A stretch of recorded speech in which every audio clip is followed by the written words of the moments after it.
ministrações é que as pessoas veem a Cristo. Cristo fazia muitos milagres. E o alvo de Jesus não era fazer milagre. Jesus não veio na terra para fazer milagre, viu? Ele não veio. Ele usou os milagres para atrair as pessoas, mas não era função de Jesus, e não era isso que ele veio fazer. O que a gente fala das curas de Jesus, levantar sobre o mar, para mim um dos maiores milagres, sabe qual foi? Foi a moeda na boca do peixe. Aquele foi um dos maiores milagres, a moeda na boca do peixe. Quem sabe que milagre é esse? Estava Jesus e Pedro, e eles chegam no cobrador de impostos. Aí o cobrador de impostos cobra eles. Jesus olha para ele e fala: não tem. É alguma coisa aí, Pedro? Tem não. Aí ele falou: faz o seguinte, vai ali no lago, pesca. O peixe que vier, você abre a boca dele e vai ter uma moeda. Aí você dá essa moeda de imposto por mim e por você. Aí foi lá, pescou. Aí o que veio? O peixe com a moeda. Mas não era uma moeda qualquer, era uma moeda que dava para pagar exatamente o imposto dos dois. Agora imagina só, irmão, num lago imenso, você vai pescar. Quanto tempo demora uma pescaria? Quanto tempo? Depende. Tem vezes que o camarada fica o dia inteiro não pega um, né? Tem vezes que o cara demora umas 3 horas para pegar um, não é não? Aí ele foi lá, tchum, pegou. No meio de milhões de peixes daquele lago, ele pegou um peixe rapidamente, e era justamente o peixe da moeda. Olha o tamanho desse milagre, gente. É enorme. Aí às vezes ele não dá muito valor, né? Mas olha só, um peixe num lago, milhões de peixes, aquele que tinha a moeda, e a moeda que dava para pagar o imposto dos dois, né? Jesus não veio para fazer milagres, mas fez. Jesus não veio para operar maravilhas, mas fez. Jesus não veio para curar cego, paralítico. Ele não veio para isso, mas fez. Jesus veio para anunciar o reino que havia chegado através dele.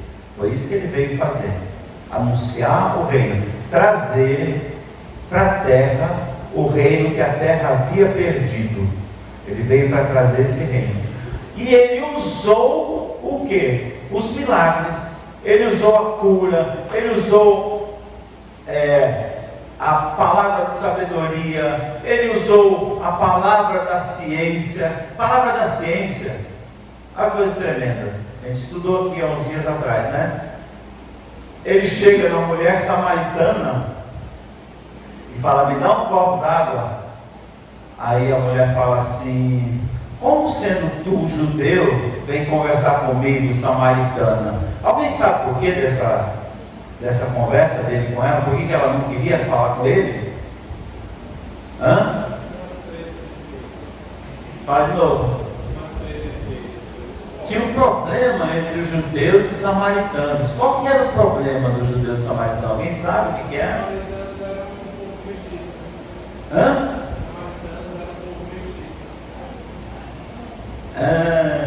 Olha só, eu vou voltar um pouquinho na história para a gente começar a nossa aula de hoje. Dá para começar?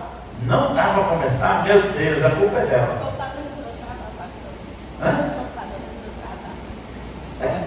Sai, em nome de Jesus. Eu sinto travamento do computador. Tá. Olha só, Neemias, Esdras. Alguém lembra desses nomes na Bíblia? Esdras e Neemias. Tá bom? Esdras e Neemias. Vamos para a história, tá bom? Povo de Israel. Povo de Israel ficou cativeiro. Na volta do cativeiro, eles voltaram, boa parte voltou para Jerusalém. Jerusalém estava miserável, estava numa situação difícil. Se fosse atacado por qualquer povo, teria problema. Tá certo? Então o que acontece? Deus move o coração de um homem chamado Neemias, ele vai para Jerusalém para construir os muros, e Esdras, que era um escriba, para cuidar do povo ali. E eles então fazem isso. Tal. Chega um momento, olha bem, o povo de Israel estava, como é que eles, o que era cativeiro? Não eram os caras que ficavam amarrados, trabalhando, forçados, nada disso. Não, cativeiro era assim. Por exemplo, você é judeu, você é, sei lá, filisteu, você é, como é que é o nome do edomita, e assim por diante. Para você não ter poder de rebelião, eu tiro um pouquinho de vocês, um pouquinho deles e jogo num lugar. Tiro mais um pouquinho de vocês, um pouquinho deles e jogo em outro lugar. Povos de línguas diferentes, de costumes diferentes, que não vão poder se unir para se rebelar contra o rei.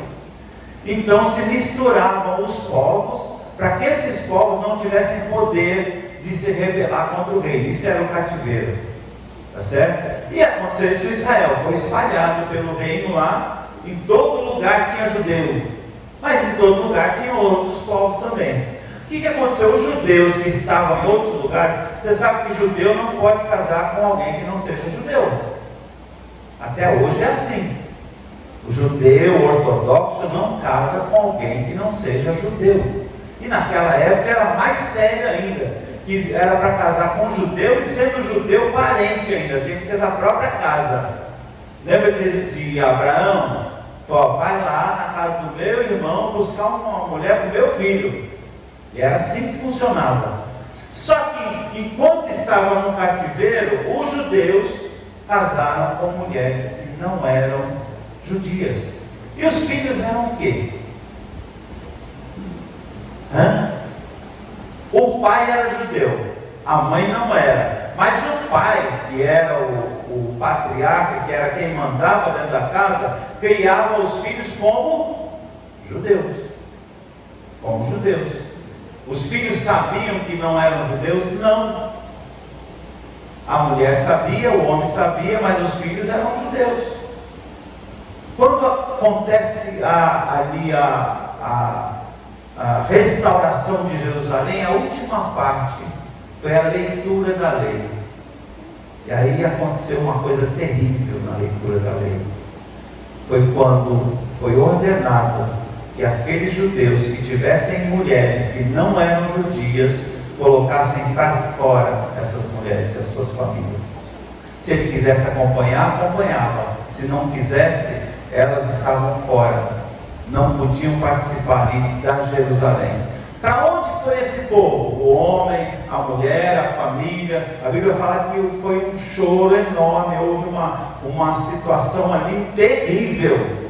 Tinha gente que não queria sair, eles puxavam pelos cabelos e jogavam lá de fora. E para onde foi esse povo? Para um lugar chamado Samaria. Quem eram os samaritanos? Eram judeus impuros, que tinham todos os costumes dos judeus, mas o sangue estava misturado. E essa era Samaria. E aí o pessoal fala, não, mas o samaritano era muito metido. Não, os metidos eram os judeus. A Bíblia fala que quando um judeu, olha só, Samaria está aqui, e a minha cidade fica aqui, e Jerusalém está ali. Se eu sou judeu e estou indo para adorar no templo, se eu estou indo para comercializar, porque a coisa eu vou por aqui, mas se eu estivesse indo para adorar no templo, eu dava a volta e não passava por dentro de Samaria, porque Samaria era um lugar impuro para os judeus. Toda essa rixa, então, os judeus não se comunicavam com os samaritanos. Olha lá, rapaz. Bom, aí explicado a história da Samaria, tá certo? Por que Samaria era isso? Por que os judeus não se comunicavam com os samaritanos?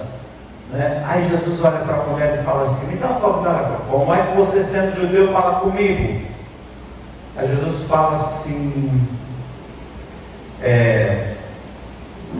se você soubesse com quem você está falando, não era eu que ia pedir água para você, você que ia pedir água para mim.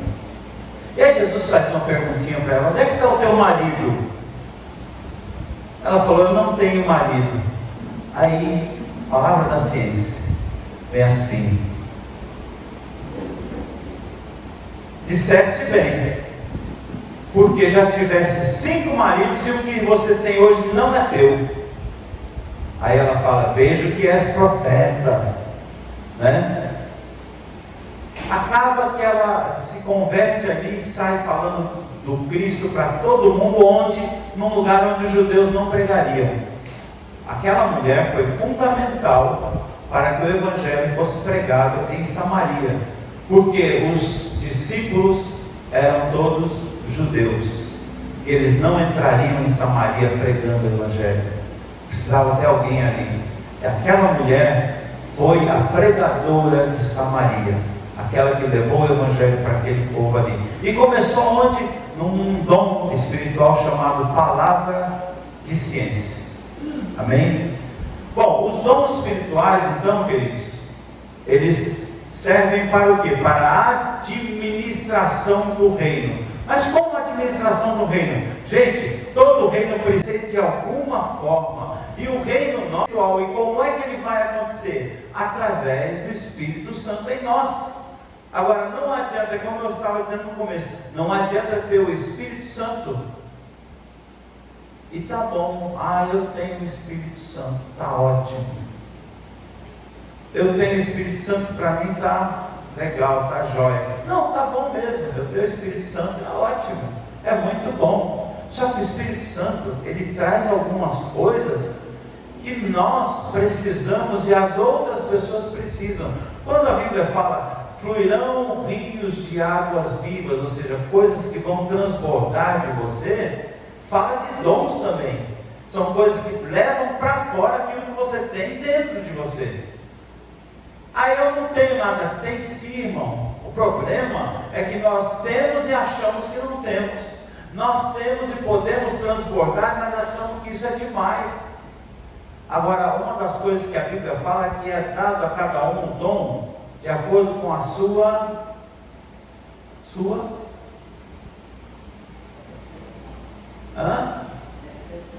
necessidade. É um ponto. Capacidade não. É de acordo com a sua fé. O dom é para o que for útil. Necessidade. Mas é dado a você de acordo com a sua fé. Se eu não creio em profecias, quando é que eu vou profetizar? Nunca. A irmã falou certinho. Nunca. Se eu não creio em cura, quando é que Deus vai me usar para curar alguém? Nunca. Precisa do que então? Fé. Porque os dons espirituais, você enxerga o dom espiritual em alguém? Não, eu não sei o que você tem, eu não sei o que você tem, eu não sei o que você tem. Mas está aí. Como é que eu vou saber? Se o dom se manifestar. Como é que você conhece alguém que tem um dom espiritual? Quando o dom se manifesta. E às vezes nós não permitimos que os dons espirituais se manifestem em nós por medo. Por exemplo, por medo. Por exemplo, batismo com o Espírito Santo. O que é o batismo com o Espírito Santo? Alguém sabe me dizer? Somos pentecostais. O que é o batismo com o Espírito Santo? Alguém sabe me dizer? Enchimento de poder. O poder do Espírito Santo te enche. Mas aí o batismo com o Espírito Santo, ele vem um pouquinho além do encher. O batismo do Espírito Santo é quando ele enche a ponto de transbordar. E a isso nós damos o nome de batismo com o Espírito Santo. E é um sinal de Deus na vida nossa. O batismo é necessário? É sim, irmão. Claro que é. Como é que eu vivo em algum lugar? Por exemplo, você tem uma conta bancária recheada, muito dinheiro lá na conta. Amém? Aí você tem o tal, você tem a chave Pix daquela conta, tá certo? Você sabe, tá lá e tal. Aí você precisa pagar a prestação da sua moto. Ai, como é que eu vou pagar essa moto? Como é que eu vou pagar essa moto? Como é que eu vou pagar essa moto? Como é que eu vou pagar essa moto? Felipe, como é que eu pago a moto? Não sei. Por quê? Porque ele não sabe quanto você tem na conta. Tá certo? Mas você sabe quanto você tem na conta. Mas você não quer mexer lá com medo de tirar algum dinheiro da conta. Você não acredita que aquilo que você tem é seu de verdade. Está entendendo o que eu quero dizer, irmão? Assim é o enchimento do Espírito Santo. Eu fico assim achando, tá bom, eu tenho o Espírito Santo. Ah, mas eu não vou falar em língua, eu vou passar vergonha. Ah, profetizar? Não. Aí Deus mostrou um negócio e falou, acho que não é Deus não. Tem gente que é assim. Deus mostra um negócio e ele fala, ah não, isso aí é demais, acho que não é Deus não. O batismo com o Espírito Santo é você ser cheio de tal forma que o dom se manifesta na sua vida. O maior sinal do batismo com o Espírito Santo, ou mais comum, é o quê? Falar em línguas. Esse é o mais comum. Mas é só esse sinal? Não. Tem gente que prega que é só falar em línguas que é o sinal do batismo com o Espírito Santo. Não é, viu? Por que não é, pastor? Não está escrito. Eu volto a falar para vocês. Não é o que eu aprendi por muitos anos, mas é o que está escrito na Bíblia. Tá certo? Na Bíblia não está escrito que o batismo do Espírito Santo tem que ser sinalizado com o dom de línguas. Não tem. Na Bíblia está escrito que foi sinalizado, ou seja, os discípulos viam alguém falando em línguas e aí já deduziam, esse também recebeu o mesmo Espírito que nós. Não é isso que a gente ouve, leia na Bíblia lá? Então o batismo era um sinal porque era o exemplo que eles viam ali, tá certo? Mas em lugar nenhum da Bíblia está escrito, esse é o sinal do batismo com o Espírito Santo. O que a Bíblia fala é o seguinte, que os dons de Deus são distribuídos para o que for útil. Se na sua vida o que for útil é a palavra da ciência, e eu não tenho dom de línguas, e agora, pastor? Mas Deus me mostrou um negócio, e agora, pastor? Significa que você foi batizado no Espírito Santo sem as línguas. É possível isso ou não, irmãos? É ou não? É ou não? E a gente foi ensinado tanto que tinha que ser as línguas, então a gente acha que tem que ser. Não está na Bíblia, irmão. Se não está na Bíblia, vai naquilo que a Bíblia diz e não aquilo que disseram sempre. O que disseram sempre, se não está na Bíblia, está errado. É ponto final isso aí, tá bom? Em qualquer área, não estou falando dessa não, qualquer área. O que disseram sempre, se não está escrito, se não está nessa palavra. Agora, é importante o dom de línguas, irmãos, e como é importante o dom de línguas? Por que é importante? Ele não tem importância maior, porque a importância maior na Bíblia é o dom de profecia. Por que o dom de profecia é maior que o dom de línguas? Porque o que profetiza é maior? Não, irmãos. É porque o dom de profecia é um dom coletivo. Eu profetizo para você, para você, para você, para você. Então ele serve à igreja. Amém? O dom de línguas não, ele serve só para mim. O dom de línguas não serve para a igreja. O dom de línguas serve só para mim. A não ser que haja interpretação. Amém?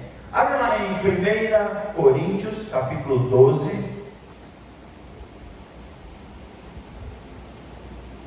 verso 11.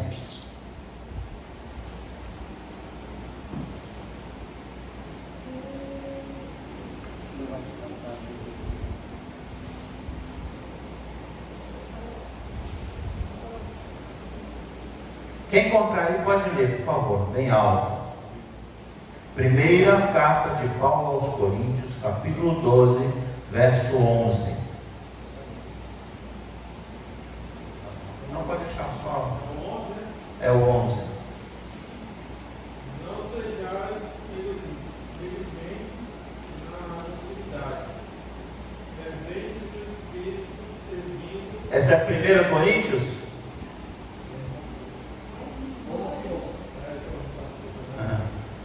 Pode ler.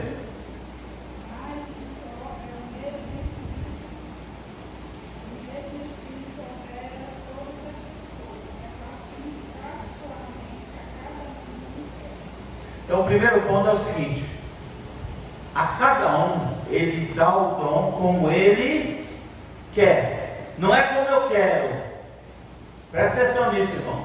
Não é como eu quero. Ah, mas eu quero muito isso. Mas a Bíblia fala que ele, que é o dono do dom, ele distribui a cada um como ele quer. Esse é o primeiro passo. Porque se ele quiser só as línguas, se ele quiser só as línguas, fica todo mundo só falando em línguas. Acabou aí. Aí vira aquele culto onde todo mundo fala em línguas e ninguém entende. E ninguém entende nada. E tem gente que acha muito bonito, mas só é bonito, não enche nada, gente. O Paulo fala assim: o que adianta você falar em tantas línguas, vocês todos juntos, e o seu entendimento ficar vazio?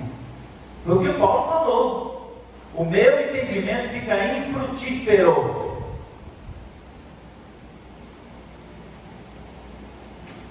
E aí o Paulo fala: eu prefiro falar só 2 palavras, alguma coisa que você possa entender, do que ficar só falando em línguas e você não entendendo nada, né? Mas e quando as línguas se tornam na mesma importância da profecia? 1 Coríntios capítulo 14, verso 1. Primeira carta de Paulo aos Coríntios, capítulo 14, verso 1.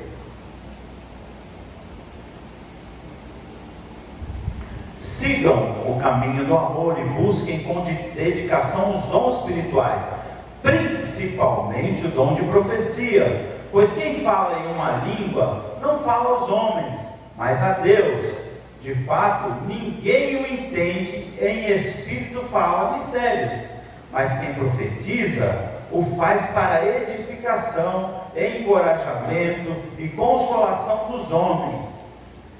Quem fala em língua a si mesmo se edifica, mas quem profetiza edifica a igreja.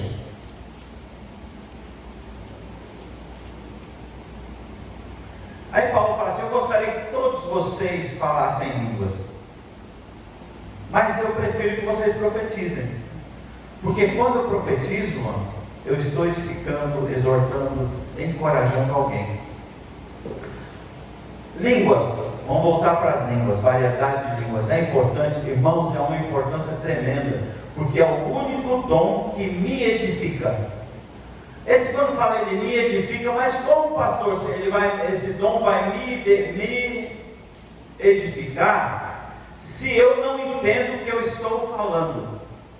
Não é porque quando você fala em língua, você entende o que você está falando? Não entende. Mas é o único dom que me edifica. Por quê? Porque ele edifica uma parte de mim que diretamente eu não tenho acesso. Sabia disso? Ninguém tem acesso ao Espírito, só Deus. A parte dele em mim é o Espírito, e só Ele pode acessar o meu Espírito. E o dom de línguas traz esse acesso de uma forma diferenciada. Quando eu falo em línguas, presta bem atenção, há uma luta diária do Espírito contra a carne, não há? Estou certo ou estou errado? Não é? E como é que você vai fortalecer o Espírito? Tem a palavra, é o principal, tem a oração, tá certo? Mas uma das formas de você edificar o seu Espírito é falando em línguas. Quando a pessoa entende o que é orar em línguas, ele começa a entender melhor a palavra, porque o Espírito edificado, ele tem um contato com Deus de tal forma que a iluminação da palavra vira outra coisa. Quando você abre a Bíblia se ilumina para você de uma forma diferente, porque o teu Espírito está edificado. E quando vem as batalhas da carne, as batalhas da alma, as batalhas do dia a dia, você tem uma resiliência para suportar aquilo tudo. Por quê? Porque o teu espírito está edificado. Como é que você pode edificar o espírito? Um dos caminhos: ora em línguas. Irmão, faz esse teste. Chega na sua casa, dobra o joelho e ora em línguas. Ah, mas pastor, a palavra que eu falo em língua é só uma frase só. Fala, a primeira coisa que você ora, fala: Senhor, eu tenho um dom chamado variedade de línguas e eu não quero continuar falando só essa frase. Eu quero o meu dom completo. Pronto, e creia. O dom é de acordo com a sua fé. Creia. E você vai dobrar o seu joelho, e quando você começar a orar, irmão, você vai começar a falar em outras línguas. Está entendendo? Mas se você nunca fizer isso, sabe quando você vai falar? Quando? Entende? É o mecânico que tem a oficina, que tem a chave, está com o carro quebrado, mas nunca conserta, porque ele não põe a mão para consertar. Ele não acredita no que ele pode fazer. Ele não acredita na ferramenta que ele tem na mão. Está entendendo? Fica lá com o carro quebrado, sem rodar. É o dom de língua na vida de quem só fala uma frase. É um carro quebrado sem rodar. Entendeu? Ah, mas eu não sabia. Agora você sabe. Eu de vez em quando eu falo para os meus alunos o seguinte: eu estou aqui hoje para tirar uma bênção da sua vida. Vou tirar ela. Qual que é? A bênção da ignorância. A Bíblia fala que enquanto eu era ignorante, Deus não imputava nada para mim. Agora que eu sei, eu estou com problema, porque aí eu tenho que praticar. Está entendendo? A ignorância é uma bênção. Enquanto eu não sabia, eu não tinha responsabilidade. Agora que eu sei, né? Agora que eu sei, irmão. Quando o pastor pregou lá sobre a quarta dimensão, eu já tinha uma ideia. Eu tinha lido um livro, mas ali, quando ele falou, foi aberto os meus olhos para a quarta dimensão. Aí alguém pergunta para mim: e agora? Você está na quarta dimensão? Sim, eu estou indo para a quinta já. Estou indo para a quinta. Viu? Daqui uns dias vocês vão ouvir falar da quinta dimensão. Amém? Você pega a ferramenta que Deus te deu e usa. Viu, irmão? Não é pegar, foi lindo. Aquele congresso foi demais. Pronto, guardei no bolso e fui para casa. Não. Aquilo que Deus ensina para você aqui hoje, querido, não é para outra coisa, é para ser usado. Ah, o pastor falou sobre línguas. Ora em casa, irmão. Deus vai te dar. Deus vai te dar. Deus vai te dar. Amém, igreja? Você vai chegar aqui, como diz o outro assim, no sapatinho. Entendeu? E você vai sentir um poder tal no seu quarto que você nunca tinha sentido na sua vida. Ah, mas não estou lá na igreja. Está sim, irmão, porque a igreja é você. Está sim. Essa comunhão das línguas é só para você. Você está entendendo? Não é para a igreja. A comunhão das línguas é só para você. Aí eu posso falar em línguas na igreja? Pode. Quando? Quando fora. Como? Eu vou dar o meu exemplo só, tá? Não precisa fazer o que eu faço.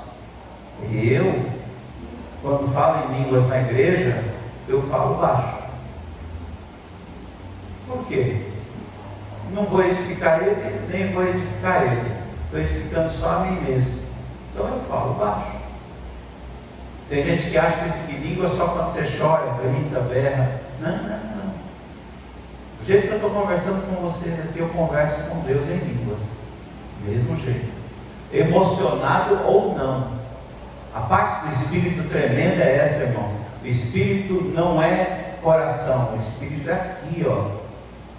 Então eu tenho uma coisa chamada razão, e é onde o Espírito Santo atua. Por isso que ele fala, um culto não, organizado.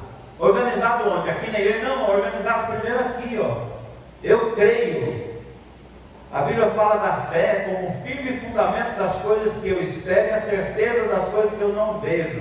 Certeza e fundamento não estão aqui, estão aqui. Certeza e fundamento estão aqui. Por isso que a minha fé, ela não é aquele, eu estou sentindo que eu estou com uma grande fé. Você não tem fé nenhuma. Me desculpa, mas não tem. A fé, irmão, é a certeza, você sabe. Eu sei que eu vou orar e você vai ser curado. E vai ser curado. Mas eu não senti nada. Vai ser curado, irmão. Por quê? Eu simplesmente creio. Está entendendo? Aí, quando é profecia, irmão, se Deus mandar profetizar, abre a tua boca e fala. Mas Senhor, eu não estou sentindo nada. Fala, irmão. Fala que é de Deus. O Espírito não precisa de emoção para atuar. Fala comigo assim, o Espírito não precisa de emoção para atuar. Amém? Quando o Espírito atua, eu me emociono. Ótimo, eu também me emociono. Só tem um lugar que eu choro. É na presença de Deus. Você não vai me ver chorando por coisa alguma. Às vezes acontece as coisas e falam, Valmir, é muito frio. Não é que eu sou frio, é porque o emocional não mexe comigo fácil. O meu coração como é que chama? Bradicárdio. Quem sabe o que é isso? Bradicárdio é o coração que bate mais devagar que os outros. O seu coração bate em média 60, 70, 75, não é isso? É o normal por minuto. O meu bate só 50. Às vezes eu vou colocar aqui, deu 48. Meu coração. Mas se emocionar não é muito fácil, não. Né? Então você precisa ter certeza de que Deus está atuando ali, ponto final. Eu estou emocionado, não, irmão, mesma coisa. Mas aqui, diante de Deus, quando Ele começa a falar, quando Ele começa a fazer, eu choro mesmo. Eu choro mesmo. Entendeu? E não tenho medo nem de fazer, nem de mostrar, porque o Senhor nos emociona. Ele nos emociona. Mas eu preciso da emoção para fazer? Não. Não preciso. Nem você precisa. Você precisa do conhecimento e da fé. Amém. Eu separei aqui os dons em 3 partes: o de expressão oral, que são a variedade de línguas, interpretação de língua e profecia. Nós já falamos sobre variedade de línguas algumas vezes. A interpretação de línguas, irmãos, a interpretação não é tradução. Tem gente que acha que ele está falando e o outro está traduzindo. Não é assim que funciona. A Bíblia fala que é melhor que se você começar a falar em línguas e não tiver ninguém que interprete, é melhor você parar. Por quê? Porque a igreja não está sendo edificada. Quando há interpretação, significa que aquela língua que você está falando é uma profecia, e Deus mostra qual é essa profecia, ou para outra pessoa, ou para a própria pessoa que está falando. Aí Ele mostra aquilo e a pessoa começa a falar dentro do mesmo dom, certo? E aí Deus vai interpretando, e é interpretação, não é tradução. Tá bom? Daquela língua que está sendo falada. Profecia eu já falei, mas eu queria só falar o seguinte: como é que você conhece um profeta? A Bíblia fala. Como é que você conhece um profeta? Quem pode me dizer?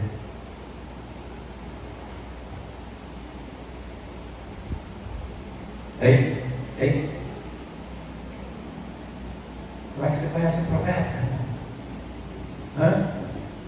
Parece é de Deus. Ele fala alto, ele fala com autoridade. Eis que te falo, eis que te digo. Assim que você conhece o profeta? Primeira coisa, você conhece um profeta se aquilo que ele fala se cumpre. Esse é o primeiro ponto, profeta. Segunda coisa, quando tudo que ele diz está dentro da palavra. E é importante a gente saber isso, irmão. Quando você ouvir uma profecia, e aí vem a importância de você ler isso aqui, ó. Quem não lê isso aqui, não sabe se é profeta de verdade ou não. Porque tudo que está profetizado está aqui dentro, não sai dessa palavra aqui.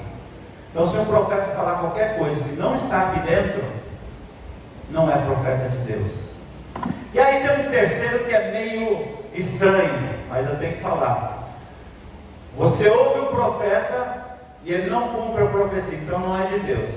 Mas olha só, se você ouve um profeta, a profecia se cumpre, e esse profeta leva o povo para outro caminho que não o caminho da palavra.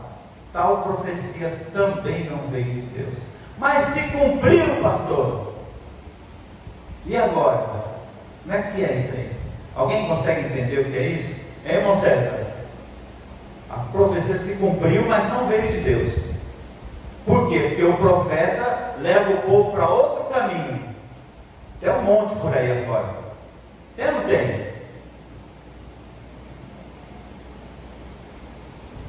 Profecia tem 3 caminhos: ou Deus, ou o homem, ou o diabo. Quando Deus fala através de alguém, fantástico. Quando o homem fala, é aquela miséria. E quando o diabo fala, a miséria é maior ainda. Mas tem os 3. Mas como é que profetiza e se cumpre? Quem sabe me dizer? A palavra diz o seguinte, para não gastar muito tempo, a palavra diz assim, que nós temos uma grande nuvem de testemunhas. Quem são as testemunhas? São espíritos. Espíritos malignos e espíritos ministradores a nosso favor, chamados anjos. O espírito maligno, ele observa. Ele observa tudo. Observa tudo. Ele observa tudo na vida da pessoa. Aí está observando a vida do camarada e tal. Aí esse camarada chega numa cigana lá na praia. Aí a cigana pega, olha para ele, olha para a mão e fala assim: olha, é assim, assim, assim a sua vida, e depois vai ser assim, assim, assim. Como é que ela sabia, irmãos? Alguém tem alguma ideia do que é isso? Isso é um espírito maligno que ele faz uma leitura chamada a lei, olha só, a lei do plantio e da colheita. Você está entendendo? Essa lei funciona assim: eu observo o que você plantou. Quem planta milho não colhe melancia. Quem planta feijão não colhe arroz. Está entendendo? Aí ela sabe, por quê? Porque o espírito maligno que atua na vida dessa mulher estava observando você. E vocês sabem que eles conversam, né? Sabe que o demônio conversa um com o outro? Aí quando ela chega nessa mulher, essa pessoa, aquele maligno que estava observando essa pessoa aqui, chega com o espírito que está naquela mulher e fala assim: olha, esse cara aí é o seguinte, ele vive assim, assim, assim, assim, assim, assim. A cigana acerta tudo, meu Deus do céu, e leva ele para outro caminho que não de Deus. Está entendendo? É profecia? É. Veio de quem? Do campo. Foi de lá que veio. Está entendendo? Aí a gente não entende como é que se cumpre. Lei do plantio e da colheita. Não uma lei que só a gente conhece. O mundo espiritual conhece muito mais do que eu e você nesse sentido. Então, mesmo que o profeta se cumpra a profecia, pode ser pastor, pode ser quem for, viu, irmão? Porque tem um monte de pastor charlatão, safado, sem vergonha, certo? Que o maligno usa para profetizar na vida de pessoas, e ele leva as pessoas para outro caminho que não de Deus, mesmo dentro da igreja, e começa a ensinar um monte de papagaiada aí, que a gente vê assim e fala: meu Deus, não acredito que o povo acredita num homem desse. Por que acredita? Porque ele profetiza e as coisas acontecem, e aí acham que é Deus. Está entendendo, irmão? Não é só porque tem o título de pastor que é Deus, não, viu? A gente tem que entender isso aí. A A gente precisa saber onde a gente ouve. Por isso que eu não sou muito fã de ir atrás desse pregador, daquele pregador, daquele pregador. Eu não conheço a vida dele. Eu não sei quem ele é no mundo espiritual. Certo? Eu prefiro de quem eu conheço. Eu ouço o pastor de Paulo. Eu ouço o Derlano. Eu ouço. Sabe por quê? Porque eu conheço. Eu sei de onde vem aquela palavra. Eu sei qual é a seriedade dele quando está pregando aqui. Certo? Eu ouço o irmão Alexandre. Entendendo? Eu ouço. É muito melhor do que sair por aí atrás desses pregadores. Porque deles eu não conheço a vida e não sei ao Deus que ele serve. Eu não sei, porque eu não vivo com ele. Mas de quem eu sei, quando ele abrir a boca e falar qualquer coisa, irmão, eu sei que foi Deus que mandou falar. Acabou. Está entendendo? Profecia que veio de Deus, de pessoas que levam você para Deus. Está entendendo? E aí você mede quem é o profeta. Os outros dons, vamos lá. Próximo. Vamos. Dons de poder. Quais são os dons de poder, irmão? Vamos lá. A fé. Segue. Operação de milagres. E o terceiro, curas. Já falamos sobre curas, né? Na semana passada. Tá certo? Sobre operação de milagres. O que é operação de milagres? Alguém sabe me dizer o que é operação de milagres? Operação de milagres, vocês sabem. O que é? Povo pentecostal. O que é operação de milagres? Alguém já viu operação de milagres aqui? Não entendi. Não necessariamente, pode não ser em várias pessoas. Operação de milagre, então eu vou explicar. O que é a operação de milagre? São coisas extraordinárias que fogem à nossa cognição, ao nosso entendimento e que são, assim, nós consideramos totalmente impossível. Mesmo para quem crê em cura, por exemplo. Eu creio na cura de uma pessoa que está gripada, que está com dor de cabeça, que tem um câncer. Mas na cura de um cego de nascença, já é um pouquinho diferente. Na cura de alguém que tem hidrocefalia, que é aquela cabeça enorme assim, é mais diferente. Na cura de um tetraplégico, não é só uma cura ali, a pessoa precisa de um milagre, tá certo? E a operação de maravilhas ou de milagres é que envolve aí, mas envolve mais coisas. A operação de milagres, ela mexe com a atmosfera. Duas ocasiões, só vou citar essas duas e vou passar para frente. O pregador está na África, num lugar onde não chove há anos, e se reúne aquele povo enorme numa cruzada evangelística onde ele estava pregando. E aí ele pergunta para o povo: qual é o milagre que vocês estão precisando? Aí alguém chega para ele e fala assim: pastor, o milagre que nós precisamos é de chuva. Com chuva nós temos tudo. Nós temos o que comer, temos o que beber, a nossa economia vai voltar a andar, mas nós não temos chuva nessa terra. Aí esse pregador levanta a mão e fala: Senhor, envia toda a chuva que esse povo necessita. Essa foi a oração.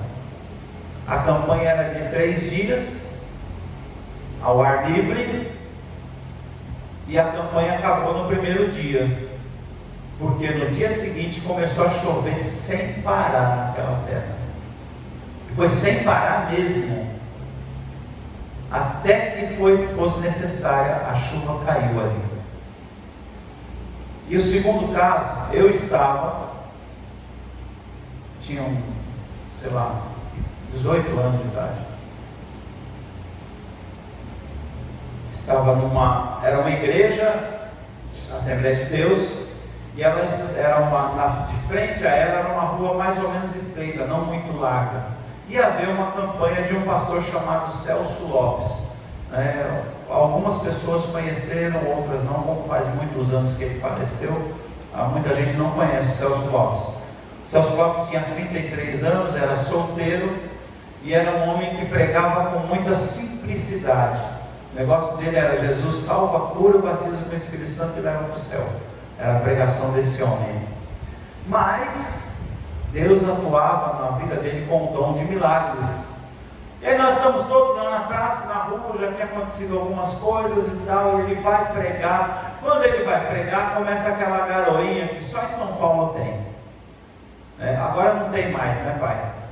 Não tem mais a garoinha. Antigamente era normal aquela garoa e tal. Aí começou a garoar. Todo mundo abriu o guarda-chuva. O Celso falou assim: eu estava lá, irmãos. Eu estava, ouvi e vi. Falou assim: irmãos, eu não estou conseguindo enxergar vocês. Eu vou fazer o seguinte: eu vou orar, a chuva vai parar. Olha só a palavra do homem, ele não falou que ia pedir, eu vou orar, a chuva vai parar e nós vamos fazer a nossa reunião sem chuva. Amém? Amém. Chuva, em nome de Jesus, você vai parar até o final dessa campanha. Pode fechar o guarda-chuva. Não tinha uma gota d'água caindo, não. Nada. Aí tal, decorreu tudo, quando ele disse amém, a chuva volta. Que bom. Nesse meio tempo, paralítico andou, cego enxergou, surdo ouviu, assim, coisa assim tremenda. Mas essa da chuva, né? Entendeu? Então, quer dizer, operação de milagres. É só para aquele tempo. Que tempo, irmão?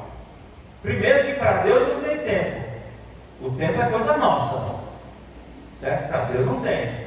Agora, quem se dispõe a entender e viver o milagre de Deus, essa é a parte principal. Quem é que está disposto a viver esse dom de operação de maravilhas, né? A operação de milagres. E a fé? Mas todo mundo tem fé. Quem tem fé aqui? Todo mundo tem fé. Mas e o dom da fé? Qual a diferença da fé e o dom da fé? Tem alguns tipos de fé, viu, irmão? Tem gente que tem fé nas coisas de Deus. Amém? Amém? Mas não tem fé no Deus das coisas. Não tem fé no Deus das coisas.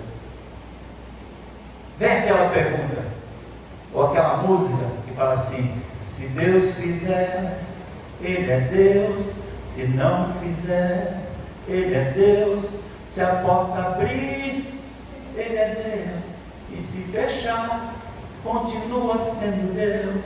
Se a doença vier, se curado eu for, se tudo der certo, Ele é Deus. Mas se não der, Deus é Deus. Eu tenho fé em Deus independente do que vai acontecer.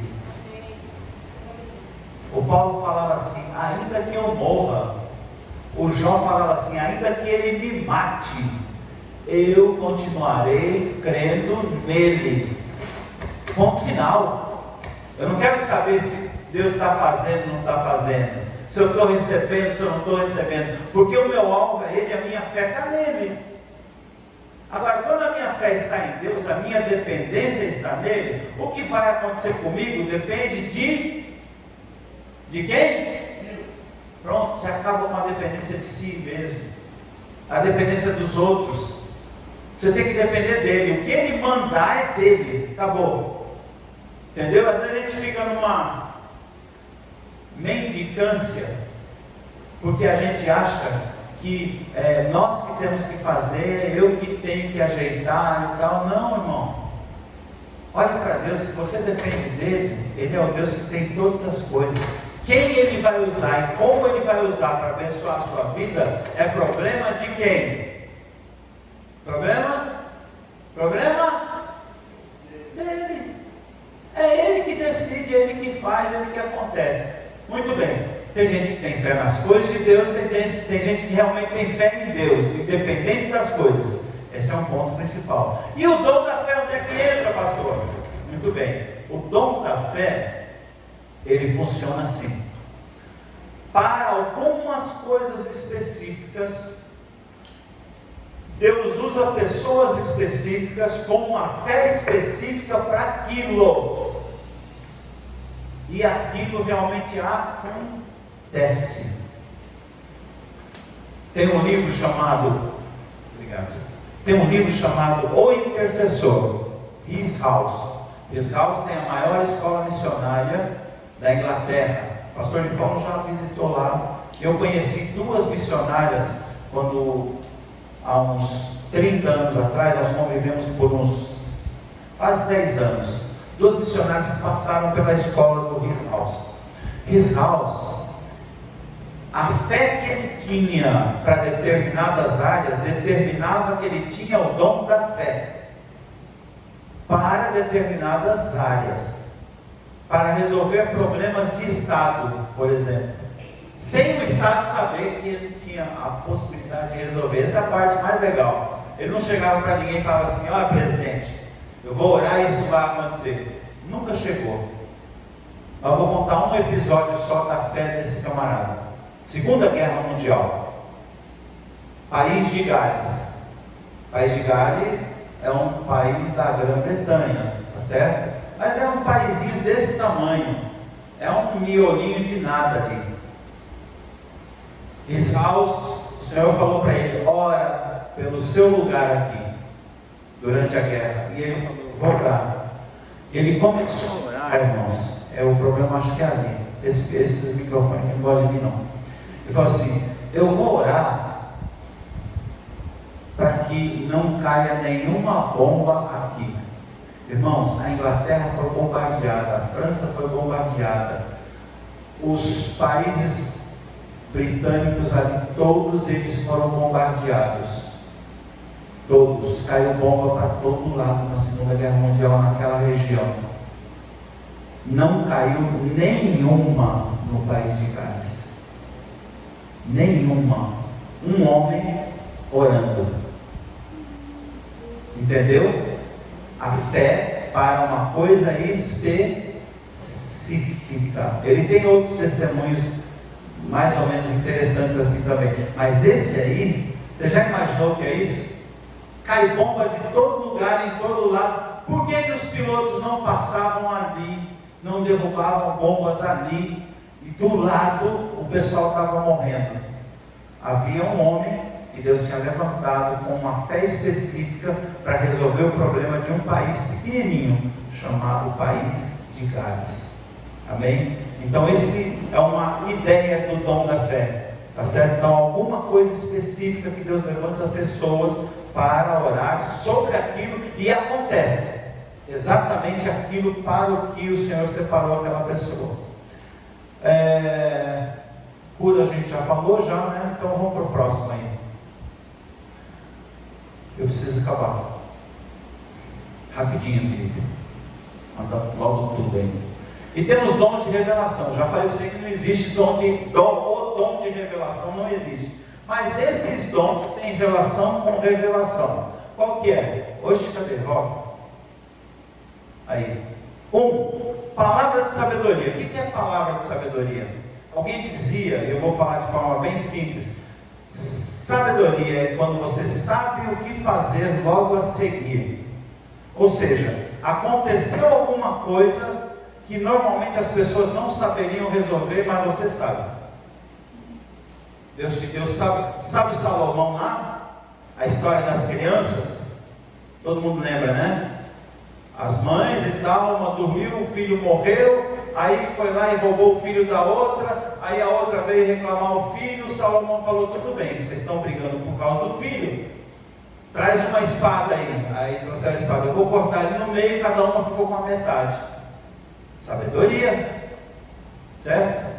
Aí uma falou, pode cortar. A outra falou, não, dá para ela o filho. Ele falou, então tá, o filho é seu. E a única que quis preservar o filho foi a mãe verdadeira. Sabedoria.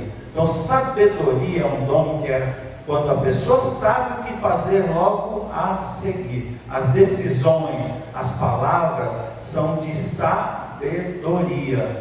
Normalmente, irmãos, quem tem esse dom, ele jamais vai dizer para você que ele tem esse dom. Mas as pessoas em torno dele vão saber que ele tem o dom. Porque sabe que quando leva para ele alguma coisa, Deus vai dar uma solução. Isso é um dom chamado palavra de sabedoria. Tá certo? O pastor de Paulo tem esse dom. Você leva o problema mais terrível para ele. Ele para um pouco e tal, às vezes demora dias, mas a solução vem. Eu fico só observando, né? Tem. Entendeu? Palavra de conhecimento, a gente já falou que era. Discernimento de espíritos também, já dissemos semana passada, né? O que é discernimento de espírito. Esses dons, apesar de terem 9 nomes, nós já sabemos que não são 9 dons, certo? Tem os dons de cura ou de curar, certo? Que é mais de um dom. São vários dons com o mesmo nome ou com o mesmo viés aqui. Amém? Então com isso a gente encerra a nossa palavra sobre dons. Amém? Na próxima semana, irmãos, cadê o... Mostra aí, Felipe.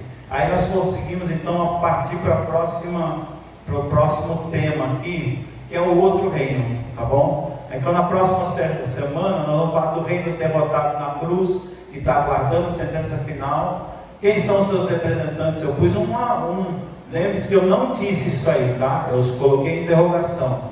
Quem são os representantes desse reino? Lúcifer, Satanás, anjo caído. E a última pergunta, quem está reinando no inferno? Semana que vem nós vamos falar sobre esse assunto aí, tá bom? Para encerrar o assunto dos reinos aí. Semana de Natal e a semana de